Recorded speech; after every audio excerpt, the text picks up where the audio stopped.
Selamat pagi saudara-saudara, bersyukur sekali kita bisa merenungkan firman Allah ya dalam keadaan dunia yang memang belum mendapat kepastian, tapi biarlah firman Allah selalu menguatkan ya. Mari kita berdoa.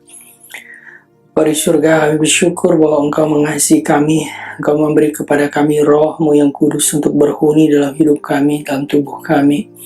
Inilah harta yang paling berharga yang dimiliki oleh manusia. Roh Allah tinggal dalam hidup kami. Oh Kristus di dalam kami yang adalah pengharapan akan kemuliaan. Biarlah menyingkapkan dirinya hari demi hari lewat peristiwa dan peristiwa dan persekutuan yang baik. Dalam Yesus kami berdoa, ucap syukur. Amin. Ya saudaraku, kita kembali membahas mengenai pengharapan. Kita akan terus belajar bagaimana Allah mengasihi kita, Allah menginginkan kita untuk tumbuh di dalam iman kita, di dalam kasih kita, dan juga dalam pengharapan kita. Biarlah ketiga hal yang kekal itu iman, kasih, dan pengharapan hari demi hari semakin tumbuh dalam hidup setiap kita. Mari kita melihat ayat firman Allah yang menggambarkan bahwa ketika kita diselamatkan, kita mendapat pengharapan. Jadi iman kita itu menyelamatkan kita, dan kita selamat, kita memiliki pengharapannya. Kita lihat Roma 8 ayat 24 dan 25. Roma 8 ayat 24 dan 25. Sebab kita diselamatkan dalam pengharapan, tetapi pengharapan yang dilihat bukan pengharapan lagi, sebab bagaimana mesti mengharapkan apa yang dilihatnya. Tetapi jika kita mengharapkan apa yang tidak kita lihat, kita menantikannya dengan tekun. Nah, saya baca sekali lagi. Sebab kita diselamatkan dalam pengharapan, tetapi pengharapan yang lihat bukan pengharapan lagi. Sebab bagaimana orang masih mengharapkan apa yang dilihatnya. Tetapi jika kita mengharapkan apa yang tidak kita lihat, kita menantikannya dengan tekun. Jadi di sini dikatakan bahwa kita diselamatkan dalam pengharapan. Jadi pengharapan ini adalah bagian dari keselamatan kita. Ketika kita diselamatkan, kita punya pengharapan bahwa Allah akan menyelamatkan kita secara utuh semuanya. Kita sudah diselamatkan di dalam roh kita, itu kita jadi orang percaya. Ketika kita suatu hari meninggal, kita akan masuk surga, itu pasti ya, roh kita sudah diselamatkan.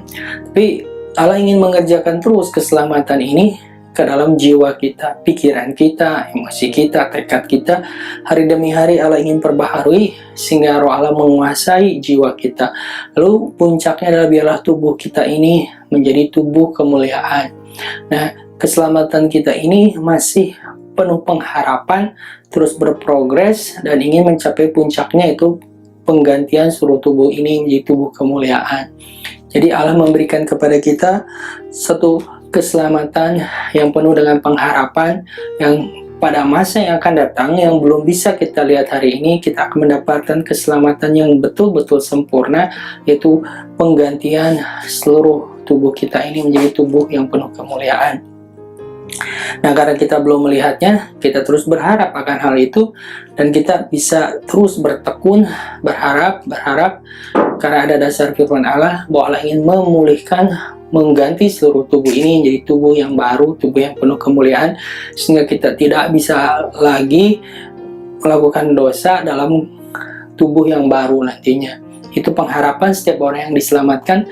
Dalam batinnya dia ingin hidup kudus, dia ingin hidup terpisah dari dunia, dari dosa, dia ingin hidup murni bagi Allah. Tetapi di tengah-tengah kondisi dunia seperti ini, terus mengalami pergumulan, dan seperti yang Paulus katakan, aku manusia celaka, siapa yang bisa membebaskanku dari tubuh maut ini ya.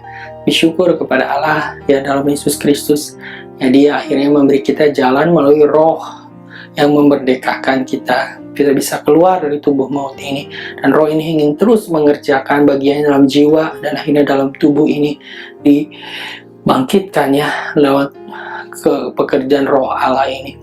Nah, kita akan melihat pengharapan ini begitu indah ya. Saya akan membagikan salah satu bagian dari Alkitab yang betul-betul indah ya. Satu, kita lihat di Kolose 1 ayat 26 dan 27. Kolose 1 ayat 26 dan 27. Yaitu rahasia yang tersembunyi dari abad ke abad, dari turunan ke turunan, tetapi yang sekarang dinyatakan kepada orang-orang kudusnya. Kepada mereka Allah mau memberitahukan betapa kaya dan mulianya rahasia itu di antara bangsa-bangsa lain. Itu Kristus ada di tengah-tengah kamu. Kristus yang adalah pengharapan akan kemuliaan. Amin. Di sini adalah rahasia yang tersembunyi dari abad ke abad, dari turunan ke turunan. Nah, baru sekarang dinyatakan kepada orang-orang kudusnya. Jadi, ini adalah kasih karunia Allah. Dia mau menyatakan rahasia yang sebetulnya tersembunyi. Dan ini disembunyikan tuh bukan hitungannya hari, bukan hitungannya minggu, bulan, tahun, tapi dari abad ke abad, dari turunan ke turunan. Rahasia ini nggak pernah diceritakan oleh Allah. Jadi ini suatu rahasia yang besar. Orang-orang besar zaman dahulu tidak mengerti rahasia ini. Penakluk-penakluk dunia, orang-orang paling hebat yang pernah lahir di muka bumi ini, sebelum Yesus tidak pernah mengerti yang disebut rahasia Allah. Dan Yesus itu adalah rahasia yang disembunyikan Allah dari abad ke abad, dari turunan ke turunan, baru dinyatakan kepada orang-orang kudusnya itu setelah kita mengerti bahwa Yesus masuk ke dalam bentuk bayi ya, dalam bentuk tubuh manusia, barulah orang melihat inilah wujud rahasia Allah, Kristus. Nah, dari situlah kejadiannya kita mengerti dia melakukan banyak pekerjaan baik, dia melakukan pekerjaan menghabisi pekerjaan musuh iblis, dia mati di kayu salib, dia menjadi roh, dan rahasia ini dilanjutkan bahwa Yesus ini menjadi roh yang ada di dalam hidup setiap orang percaya. Jadi ini adalah rahasia yang besar. Para filsuf, para orang-orang terkemuka seringkali berdebat dan jelimet dengan arti kata. Satu ayat, satu kalimat dijelaskan bisa berhalaman-halaman. Orang-orang filosofi itu hal-hal sederhana itu dibuat rumit, dibuat mendalam dan gak jelas. Tetapi Allah menyingkapkan dengan satu kalimat sangat sederhana, Kristus di dalam kamu. Itu adalah ayat atau kata-kata frasa terindah yang pernah ada di muka bumi. Christ in you, Kristus di dalam kamu, the hope of glory. Kristus di dalam kamu lah pengharapan akan kemuliaan. Rahasia ini dari abad ke abad, dari turunan ke turunan, dan awalnya ini hanya untuk orang-orang Israel, tetapi karena rahasia ini begitu mulia katanya, begitu kayanya, Allah menginginkan rahasia ini diberitakan kepada bangsa-bangsa lain, bahwa Kristus ada di tengah-tengah kamu, Kristus yang adalah pengharapan akan kemuliaan, Kristus ada di dalam kamu, Kristus adalah pengharapan akan kemuliaan.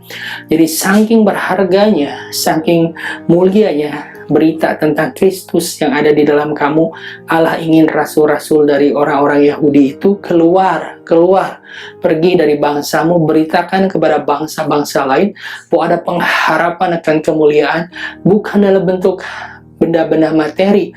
Pengharapan ini bukan bentuk dalam kekayaan jasmania.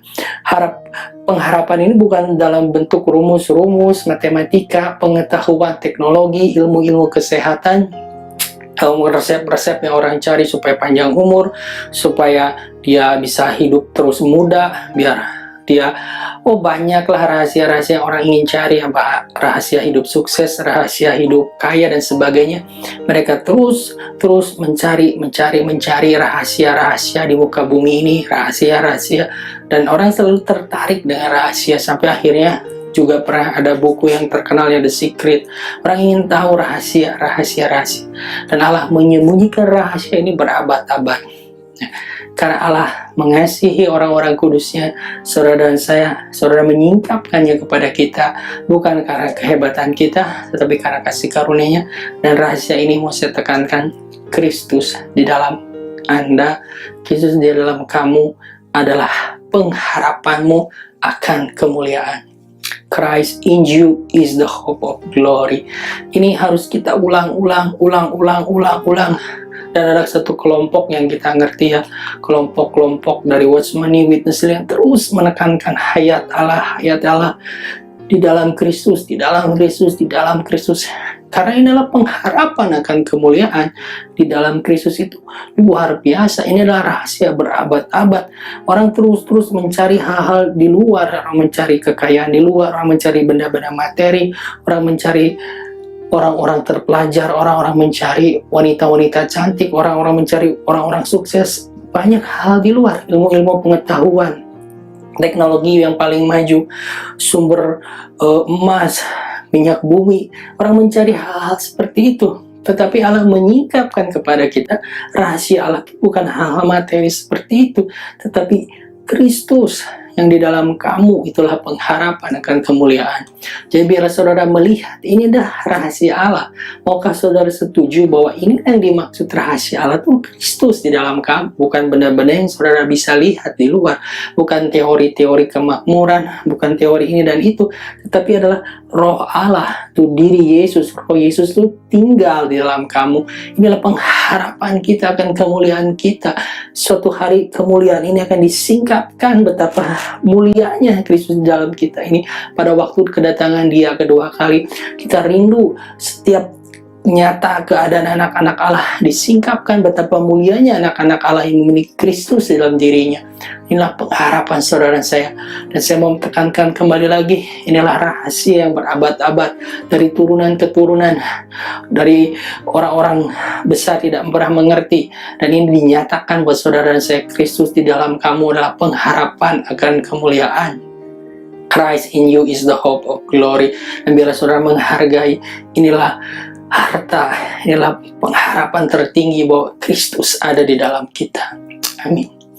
Nah, di sisi yang lain, ketika kita punya pengharapan ini, biarlah kita melihat bagaimana orang-orang yang belum di dalam Kristus, ataupun kita dulu sebelum kita di dalam Kristus, dan ini terus bisa menggerakkan saudara dan saya untuk terus bekerja, mengerjakan pekerjaan pemberitaan Injil ini, supaya mereka melihat ada pengharapan yang baik dan hidup yang berbeda dari yang selama ini mereka pernah jalani atau sedang jalani.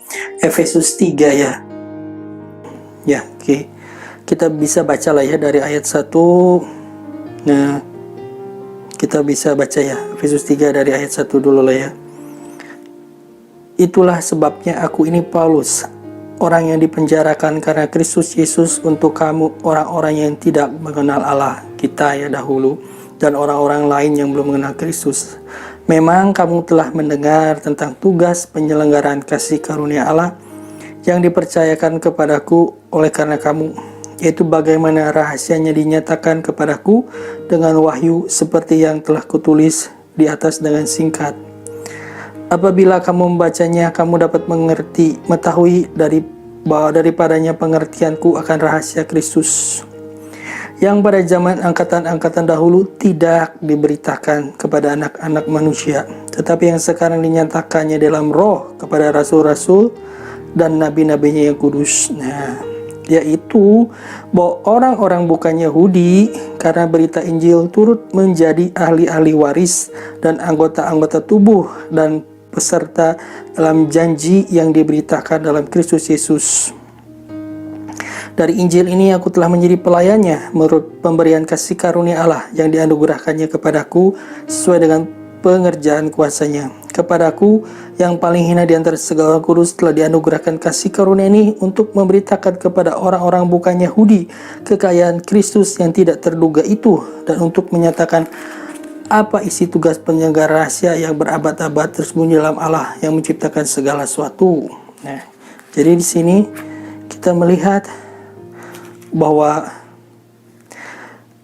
orang-orang bukan Yahudi itu diberikan suatu kesempatan oleh pemberitaan Injil-Injil untuk mendengar apa yang menjadi berita keselamatan itu.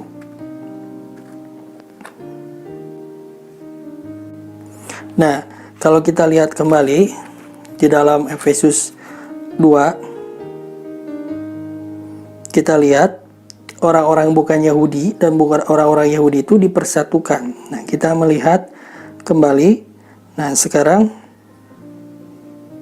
kita lihat di ayat 11 ya sampai 13. Karena itu ingatlah bahwa dahulu kamu sebagai orang-orang bukan Yahudi menurut daging yang disebut orang-orang tak bersunat oleh mereka yang menamakan dirinya sunat, yaitu sunat lahiriah yang dikerjakan oleh tangan manusia, bahwa waktu itu kamu tanpa Kristus, tidak termasuk kewargaan Israel, dan tidak mendapat bagian dalam ketentuan-ketentuan yang dijanjikan, tanpa pengharapan dan tanpa Allah di dalam dunia. Tetapi sekarang dalam Kristus Yesus, kamu yang dahulu jauh sudah menjadi dekat oleh darah Kristus. Jadi ini ayat-ayat yang indah ya saudaraku, bahwa kita orang-orang bukan Yahudi ini sebetulnya tidak dapat bagian. Dan kalau di dalam Efesus 2, kita di sini dikatakan bahwa tanpa Kristus kita itu bukan warga negara Israel dan tidak ada hak-hak rohani sama sekali kalau bukan orang Israel, karena hal-hal rohani itu diberikan kepada Abraham dan keturunannya, yaitu orang-orang Yahudi dan Israel, dan orang-orang di luar itu tidak sama sekali punya bagian dalam hal rohani. Tetapi kita itu bukan warga Israel, tidak mendapat bagian dalam ketentuan-ketentuan yang dijanjikan, tanpa pengharapan dan tanpa Allah di dalam dunia. Jadi saudara bisa mengerti bahwa kalau tidak ada Kristus, saudara ini bukan pemilik janji-janji yang diberikan kepada Israel. Lalu saudara bukan juga orang-orang yang terhitung sebagai orang yang memiliki pengharapan ini. Lalu saudara ini tanpa Allah, tanpa pengharapan, lalu tanpa Kristus. Saudara ini orang-orang yang di luar dari rencana Allah. Saudara ini orang-orang yang di luar dari sistem yang sudah Allah berikan. Tetapi sekali lagi, berita paling hebat yang bisa saudara dengar hari ini ataupun saudara pernah dengar, tapi saya mau tekankan sekali lagi, karena pemberitaan Injil, saudara menerima Kristus, saudara di dalam Kristus, Kristus juga di dalam saudara, saudara ini berubah 180 derajat dari yang dahulu bukan lagi orang-orang yang mendapat bagian dalam ketentuan-ketentuan Allah, janji-janji Allah, tanpa pengharapan, saudara tanpa Allah hidup di dunia ini. Di sini dikatakan luar biasa, kata-kata yang betul-betul negatif, kejamnya di sini, tanpa Kristus, tidak termasuk keluarga Israel, tidak mendapat bagian dalam ketentuan yang dijanjikan, tanpa pengharapan dan tanpa Allah di dalam dunia ini. Saudara, dari keadaan yang begitu negatif, saudara menerima Kristus, saudara berubah menjadi orang-orang yang luar biasa, mendapatkan pengharapan akan kemuliaan di dalam Kristus, mendapat perkenanan Allah, mendapatkan janji-janji Allah. Ini adalah berita yang luar biasa. Oleh karena itu, saya mendorong baik diri saya, baik saudara-saudara menghargai pengharapan apa yang saudara miliki, karena saudara memiliki Kristus dalam saudara, dan saudara bisa memberitakan kepada orang-orang, dialah yang kita beritakan, Kristus di dalam kamu adalah pengharapan akan kemuliaan. Dan saya tergerak untuk terus mengatakan bahwa inilah pengharapan terbesar kita ya, Kristus di dalam kita, pengharapan kemuliaan. Dan orang-orang yang kita ajak untuk mengenal Tuhan tuh bukan sekali lagi tanda kutip untuk aktif di gereja saja, untuk bisa melakukan pelayanan-pelayanan, bukan, tetapi biarlah mata rohani mereka tercelik bahwa mereka itu harus mendengar berita tentang keselamatan dan pengharapan yang ada di dalam Kristus Yesus. Yesus di dalam mereka ini luar biasa. Jadi itulah satu dorongan yang membuat saya masih terus bersemangat memberitakan firman, karena ini adalah pengharapan yang luar biasa yang tersembunyi dari abad ke abad, bahkan dari turunan ke turunan, bahwa tidak ada lagi hal yang lebih mulia dibanding hal ini, bahwa Kristus di dalam kita adalah pengharapan akan kemuliaan. Bila saudara dan saya boleh mendengar firman ini, dikuatkan dan mengalami terus-menerus pembaharuan akal budi dan hati dan roh pikiran kita. Amin. Mari kita berdoa. Bapa, kami bersyukur akan suatu penyingkapan yang luar biasa yang disembunyikan dari abad ke abad, bahkan dari turunan ke turunan. Orang-orang terbesar di muka bumi yang pernah ada dulu pun tidak mengerti rahasia ini. Oh Yesus, di dalam kami adalah pengharapan akan kemuliaan. Biarlah kami menghargai hal ini dan terus-menerus hidup di dalam pengharapan akan pemuliaan dari tubuh, jiwa, dan roh kami secara utuh, disingkapkan betapa mulianya Kristus di dalam kami ini pada hari kedatangannya. Dan selama kami hidup di muka bumi ini, biar kami terus berharap akan terus pembaharuan di dalam roh, tubuh, jiwa kami yang dikerjakan oleh Kristus yang di dalam kami ini. Biar kami memberitakan rahasia ini kepada bangsa-bangsa, kepada orang-orang, betapa mulianya pengharapan yang kami miliki di dalam Kristus ini. Dalam nama Yesus kami berdoa, ucap syukur.